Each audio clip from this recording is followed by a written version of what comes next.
les Égyptiens avaient structuré tout ça en disant, voilà, il faut y aller par étapes.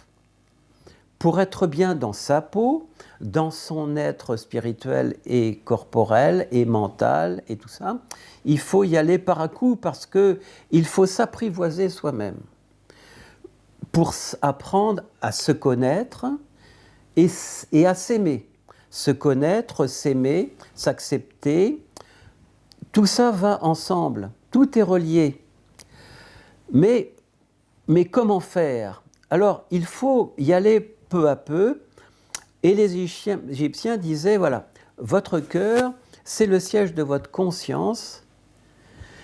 C'est là que tout se concentre. L'essentiel n'est pas de ce que l'on pense spécialement, mais ce que l'on va ressentir essentiellement à ce niveau-là, du cœur, au niveau du plexus solaire, là, il y a un mariage vibratoire de connaissance et d'amour, le cœur, être joyeux, être délié du cœur, comme il disait, c'est à la fois connaître et connaître dans la joie, bref, c'est là qu'il faut, c'est à ce point de référence-là qu'il faut aller. Et le reste, alors que nous pensons cerveau, pensée, tout ce qui se passe dans le cerveau, bien sûr que c'est important, mais c'est plus physique. Il y a un deuxième composant de l'être à la base, qui est le nom, le reine. Le reine, on arrive sur Terre avec une identité que l'on ne connaît pas soi-même et que l'on va redécouvrir, mais on a un nom. Les pharaons, ainsi, avaient 5 noms, je passe sur les détails, 5 noms, dont le nom de naissance. Ils ont des noms, les pharaons ont des noms, mais nous aussi nous avons des noms. C'est-à-dire que nous avons une identité. Nous avons une identité vibratoire en arrivant. Alors, il se passe des choses avant la naissance qui n'est pas la mort, mais qui est une autre dimension. Et nous sommes en instance de devenir. Nous sommes en puissance de devenir. Et puis nous venons. Et nous avons ce nom. Et toute la vie, nous allons redécouvrir quel est ce nom. Est-ce que ça correspond à peu près à une mission? Alors, on peut dire que c'est notre mission de vie. En fait, ce qui est très troublant, c'est que c'est comme si nous avions à nous reconnaître nous-mêmes pour nous accomplir nous-mêmes, parce que si nous vivons en puissance avec ce que nous savons faire, comme nous savons le faire, pas comme le voisin peut le faire, lui qui a une autre identité, nous arriverons à le vivre à la fois dans la joie, mais aussi en puissance, et accomplir notre destin. D'accord. Okay. Alors là, c'est très troublant, parce que c'est là où on a un conflit quand même entre ceux qui disent « mais c'est marqué dans les astres, tout est inscrit, n'est-ce pas ?» Effectivement, on a un destin, on a même une destinée, et puis il suffit de regarder où sont les étoiles pour savoir ce qui se passe presque au jour le jour, et ce que nous allons... Donc ça non, puisque nous avons la liberté d'être comme on est, au moment où on est. Si on ne veut pas s'accomplir soi-même, on peut ne pas s'accomplir soi-même, chacun est libre. Mais l'idée, c'est quand même de se dire, si je passe à côté de moi-même, de mon vrai nom, je me prive d'un moment de béatitude qui est... tout d'abord, je m'évade de mes souffrances, parce que la souffrance, ce n'est pas une fatalité. Évidemment, il y a de la misère, de la souffrance dans le monde, mais c'est à chacun de faire son analyse et faire le point sur l'origine de ces souffrances. Et quand on commence à faire cet examen-là, on se rend compte que le plus souvent, ce n'est pas la faute des autres, et ce n'est pas la faute de soi-même non plus. Ce n'est pas une histoire de faute. L'histoire de faute, c'est ce qu'on nous a inculqué. Il n'y a pas de faute, il y a des erreurs. Des erreurs, les navigateurs ramènent ça à une orientation par rapport à l'étoile polaire. On a un sextant, on s'en sert et on se remet dans la direction de là où on a envie d'aller, où on doit aller. Donc il n'y a pas de... ça ne doit pas être vécu comme un drame. C'est une découverte, c'est une aventure intérieure. Alors le nom, c'est donc, le renne, c'est un objectif, et c'est pour les initiés partout dans le monde, symbolisé par l'étoile.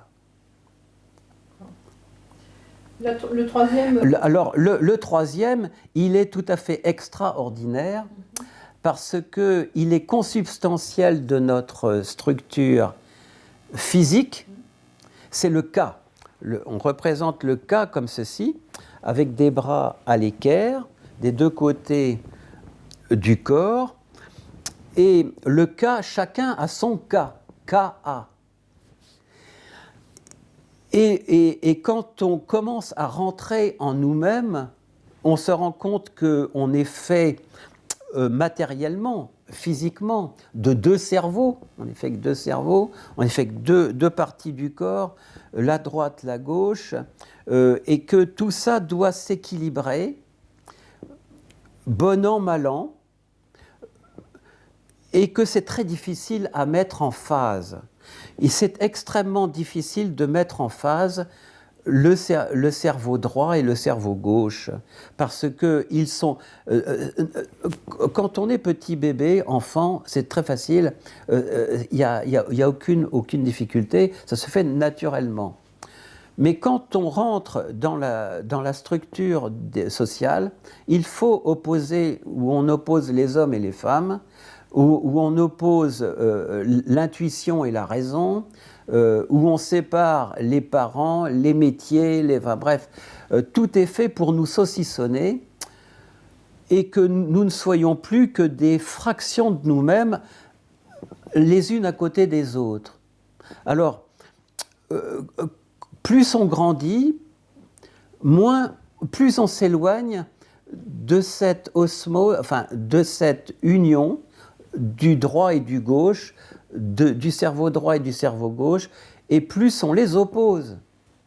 Ce qui fait que moi, et comme tous les hommes, en Occident tout au moins, on a énormément de difficultés, par exemple, à reconnaître en nous un cerveau droit, intuitif, léger, féminin.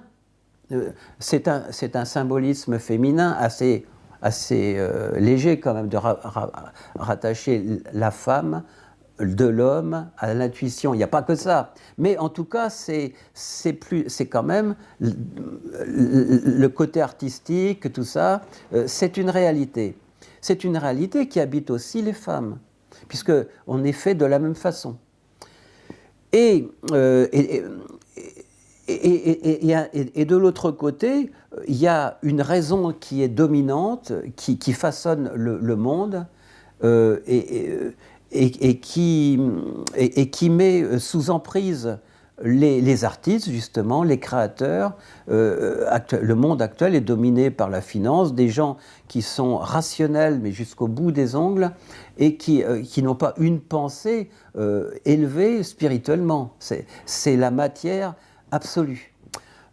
Eh bien, ce monde-là, c'est un cerveau qui est dominant, et donc l'idée de rapprocher l'un et l'autre n'a aucun sens, puisqu'il y a un dominant et un dominé, il y a le masculin et le féminin, Bref, tout nous oppose à nous-mêmes. Alors nous apprenons, quand on rentre en intériorité, et les Égyptiens savaient le faire parfaitement, à marier l'un et l'autre. Et à ce moment-là, on apprend à rentrer, à découvrir en nous-mêmes une autre dimension. L'une des portes privilégiées en Occident et même partout dans le monde, c'est le travail manuel, tout simplement. Là où on apprend à travailler avec ses deux mains. Moi-même, je suis potier, j'ai tourné des années sur mon tour de potier, mais ma découverte, c'était surtout ce plaisir à conjuguer mon savoir-faire masculin et féminin, ma main gauche et ma main droite, parce que là, en travaillant, un artisan, quel qu'il soit, a du plaisir à faire travailler son binaire sans s'opposer. Alors, tout ça pour dire que voilà, c'est symbolisé un être qui sait réunir ces deux côtés qui sont en conflit, pour les marier l'un avec l'autre, et qu'ils travaillent ensemble, tout en se respectant mutuellement. On parle aussi d'alchimie, là, quand on parle de ça, on parle d'alchimie. On parle du soufre masculin et du mercure féminin. Et donc, on va créer comme ça une symbiose qui va générer un troisième terme plus éthéré. Quand on travaille dans la joie et qu'on a réuni à accomplir ces deux côtés, quand on, parallèlement à ça, on réunit le nom vers lequel on tend, son nom authentique, les compagnons du Tour de France donnent des noms. C'est un nom substitué qui est plus proche de la personnalité du nouveau compagnon. Et c'est un cadeau de la vie. Quand on reçoit des compagnons, un nom de compagnon, ça n'a rien à voir. On est heureux de porter ce nom-là, beaucoup plus que son nom civil, qui ne devient plus qu'une enveloppe sans vie. Eh bien, le nom lui-même de compagnon n'est que le symbole d'un autre nom, beaucoup plus secret, que chacun, ce renne-là, doit découvrir. Alors, quand on réunit, dans ce premier ternaire, le Ka qui réunit nos deux parties, et le Ib qui a recentré l'intelligence ici, l'intelligence du cœur, la conscience, tout ça, eh bien, tout ça, ça fait un ternaire qui est prêt à déclencher les opérations pour que apparaissent, comme par enchantement, en nous-mêmes, d'autres structures qu'on ne percevait pas a priori. Les Égyptiens connaissaient ça. Actuellement, les Indiens, la civilisation indienne et hindoue connaissent ça. On parle avec eux des corps de lumière. On parle des nadis, de ces petites structures qui ont été reprises par l'acupuncture, ce maillage très serré de centres d'énergie. Et on parle de l'âme. Donc on a des choses qui sont plus éthérées. Mais quand on n'a pas fait le nettoyage au premier niveau, on n'a pas accès au second. Il faut se prendre par la main, et là, c'est ça. Et ce qui est difficile à faire passer actuellement, c'est l'épanouissement spirituel, ça se mérite. C'est pas facile de rentrer en soi-même. Mais le jeu en vaut la chandelle lumineuse qui existe réellement, parce que ce deuxième niveau de lumière s'éclaire comme par enchantement quand le temps est venu. Alors qu'est-ce qu'on découvre ? On découvre que nous avons des structures qui sont... Alors, le kébit, le kat, disent les Égyptiens. On a des corps lumineux, plusieurs couches, qui sont rattachées à nos 7 chakras, chacune correspondant à un niveau de conscience, et qui, eux aussi, doivent vivre en harmonie.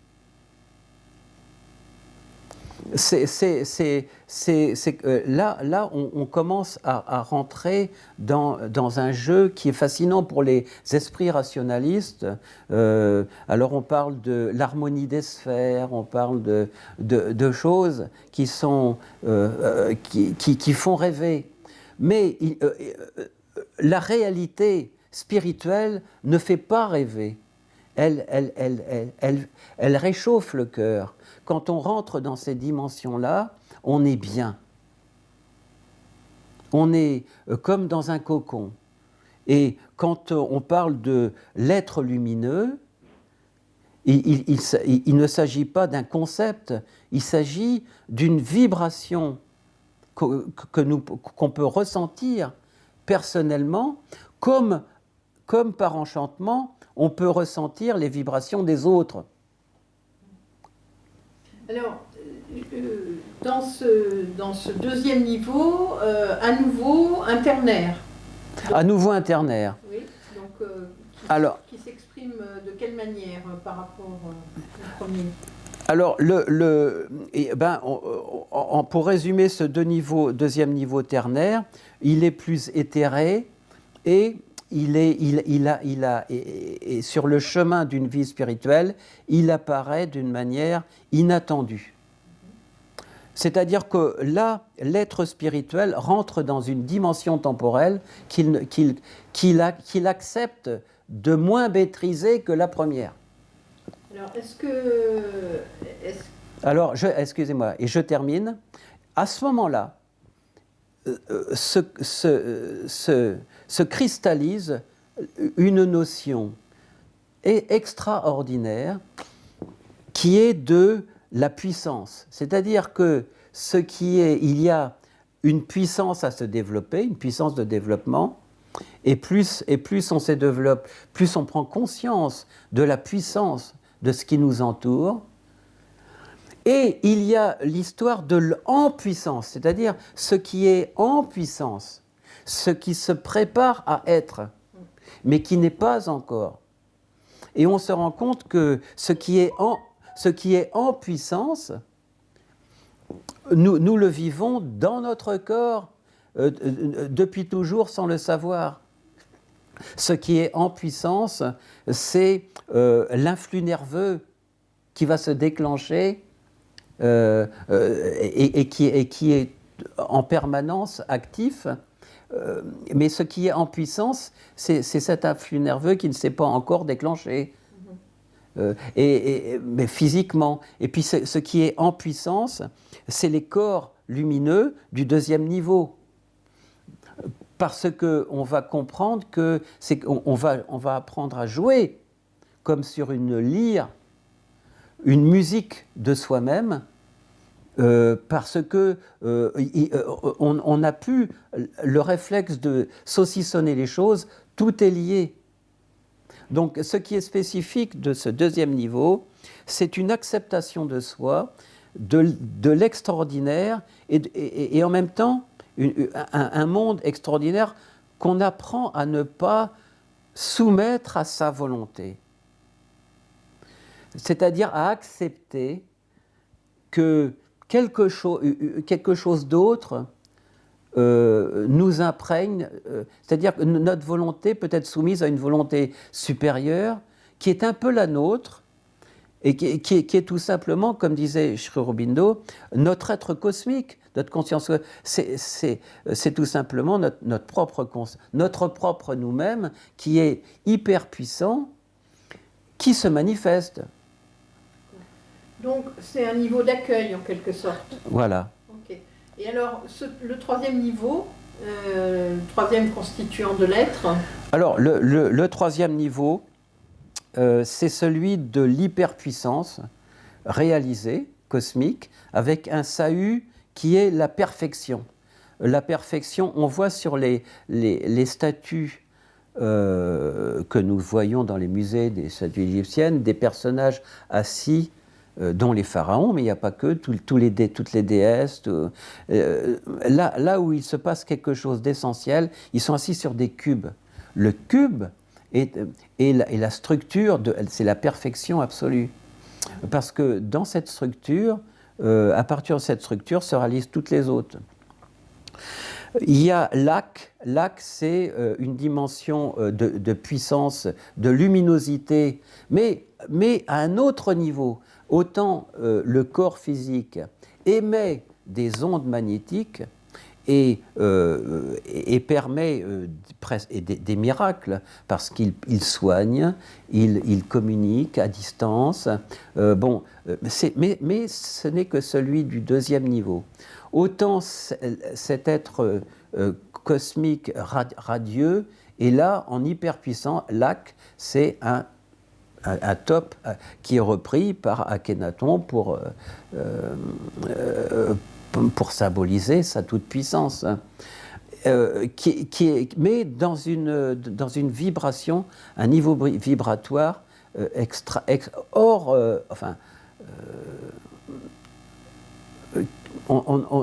il est même difficile d'en parler parce qu'on ne peut qu'employer des superlatifs, alors que c'est quelque chose d'intangible.